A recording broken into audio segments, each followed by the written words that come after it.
Go. The base of the stand has geometry tailored to a solid plane. Flat. Sorry. The base of the stand has geometry tailored to a solid flat plane.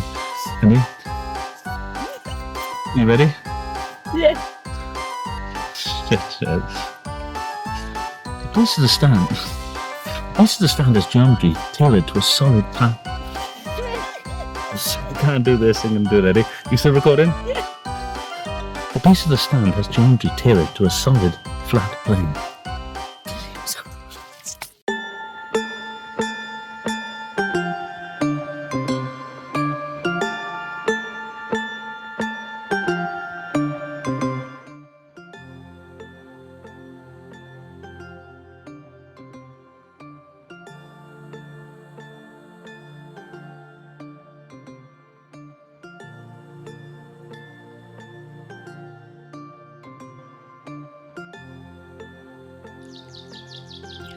All philosophy starts with wonder, said Aristotle.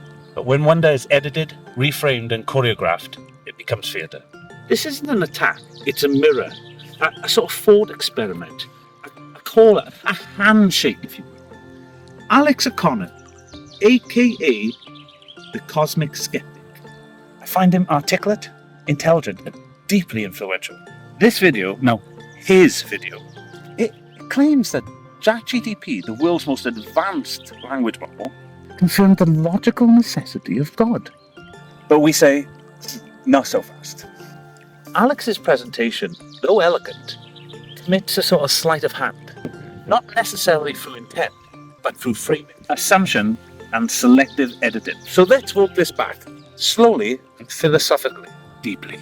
We're not here to shout, we're here to dismantle, to rebuild, not to destroy Alex, but to offer him something he didn't get from ChatGPT.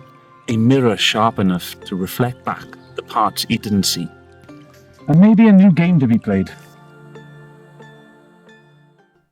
Alex begins with a simple but seductive chain. The mic is supported by the stand by the floor by the earth, and the earth by the universe, blah, blah, blah. This seems intuitive. Cascade of dependency. A clean line of cause and effect.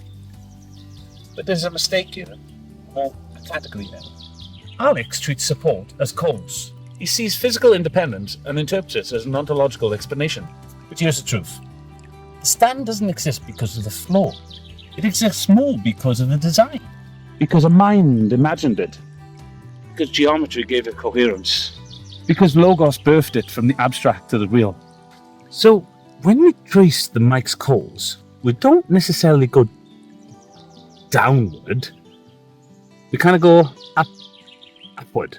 Back through technology, back through geometry, back through logic, back to being itself. To treat the floor like a mic's root cause, it might sound silly. It's like saying that the book exists because of the bookshelf?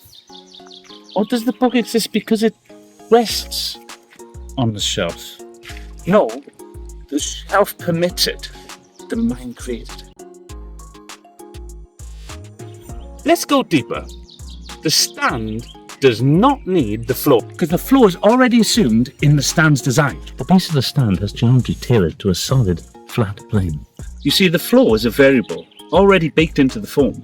The stand is designed to rest on concrete, wood, tile, steel. It doesn't matter, it will still stand. The floor does not grant the stand meaning. The stand gives the floor context. You see, without something like a stand, the floor is just a space. But the moment the stand appears, the floor becomes support.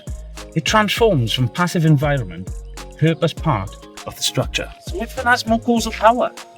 The floor or the design that made use of it? And the answer is the mind behind the design. And even more, if there were no floor, the stand wouldn't be required, would it? Another tool would be invented. The need of the stand only arises when the floor is already assumed. The floor is not a cause, it's a precondition. And the stand's very form is shaped by that assumption. So the stand does not depend on the floor, it's a response to its existence. And once it exists, it tells the floor what it is. Right, let's settle this once and for all. What causes the stand more? The flaw of gravity. Let's break this down. Gravity style. The flaw. Passive, static, obvious. Offers support just because something shoves it onto it. Without gravity, the stand would just float there. And the flaw, completely out of a job. Gravity. Active, constant, ruthless. Keeps pulling stuff down, whether you want it or not. And it's not asking the flaw for help. It's dragging the stand down regardless. And the verdict, gravity causes the relationship. The flaw resolves the tension. But if we return to something real, neither is the real stand. Because the stand exists not to rest, but to do something. To hold a mic and to serve a voice. So the true cause is not the flaw. Or gravity, but the need, the idea, the purpose in the mind of the being. And that's where causality starts. Not beneath your feet, but behind your eyes. Alex's real argument is cosmological. The universe began via the Big Bang. Everything that begins has a cause. An infinite chain of causes fails to explain itself. Therefore, there must be a necessary being. So let's ask a deeper question. What do we mean by universe? Alex uses the term in a narrow scientific sense. Space, time, matter, energy, the observable cosmos. But there is another sense. The totality of being. The observable universe may have begun, but being itself, the fabric in which all things appear. That which does not begin, that which just simply is. So when a causal chain loops into a void, into nothing, that's not proof of a first cause. That's the veil that hides the awe. And behind it, not a personal being, not a divine puppet master, but the condition for all conditions. The flaw on which all logic, cause, and perception stand. The Logos. And that's God. Not a sky father, not a deity, but moods and timelines, but the one thing that has authority over all things. That which is. At the end of his video, Alex turns to the camera smiling. I didn't trick ChatGPT. I didn't mislead it or guide it. This was all spontaneous, you're led to believe. Then the recording ends, polished, clean, ready for 700k views. But herein lies the problem. He did guide it. Through framing, through structure, and through a mission.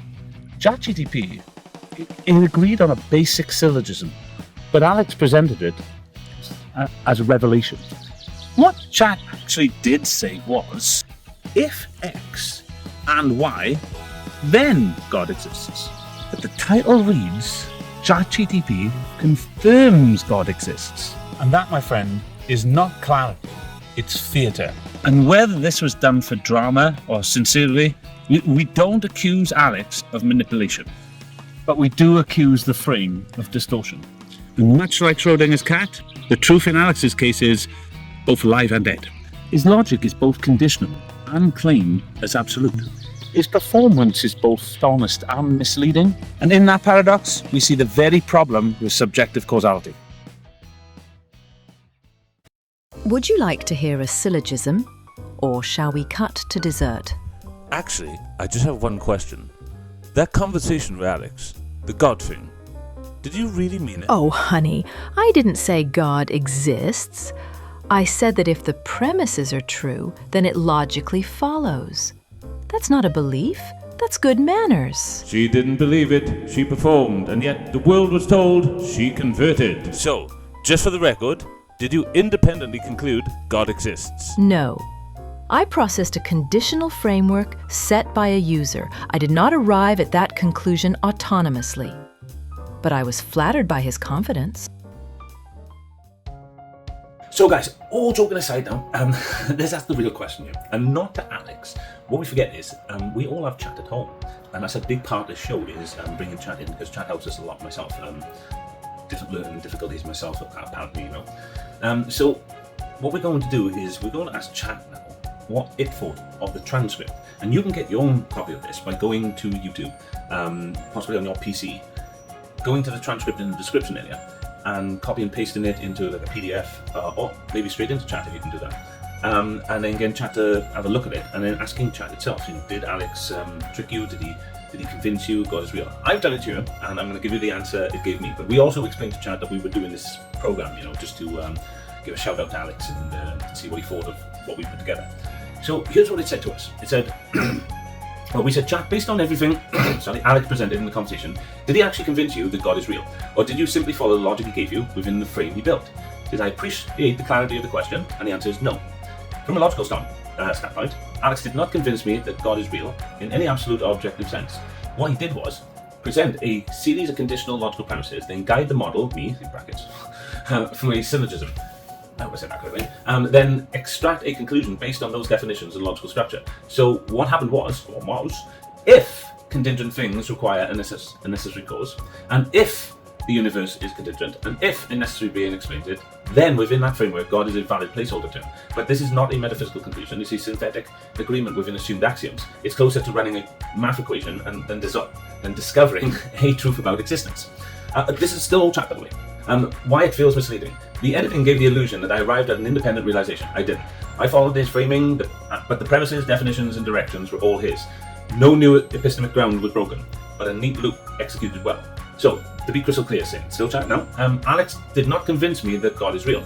He only convinced me to say that if his premises are true, then his conclusion follows. That is not revelation, it's rehearsal.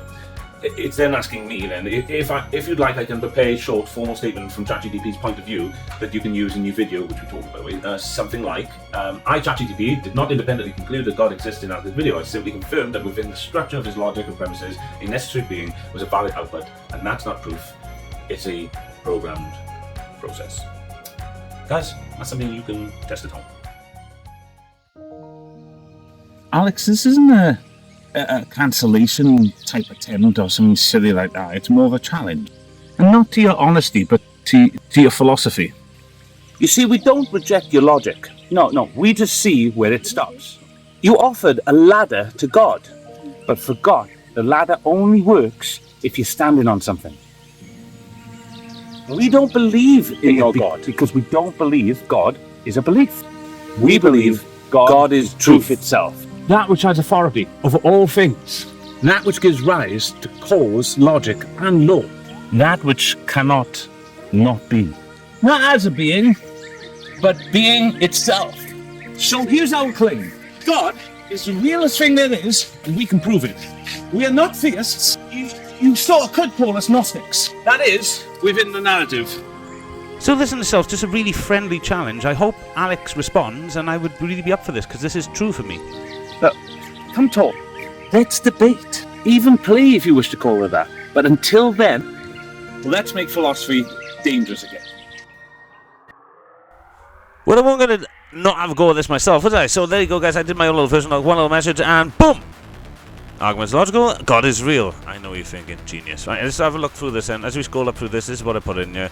Just have a look at it yourself, guys. We'll put a link in the description below so you can have your own little download this and have a play around yourself. See what you think. But being itself, the fabric by which all things appear. Being itself, the fabric within all... But being itself, the fabric by which all things... I can't do it, friends. The fabric in which all things appear. The fabric in which all things appear. But being itself, the fabric...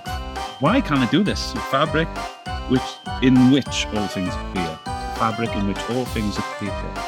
But being itself, fabric. I can't do this, baby. But being itself. But being itself, the fabric in which all things. I'm not saying it correctly. Fabric. The fabric in which all things. The fabric in which all things. The fabric in which all. Stop, Melissa. The fabric in which all things. Fuck. Stop listening. The fabric in which all things... I missed the fabric in which all things appear. The fabric in which all things appear. Am I saying it correctly? The fabric in which all things the fabric in which all things appear.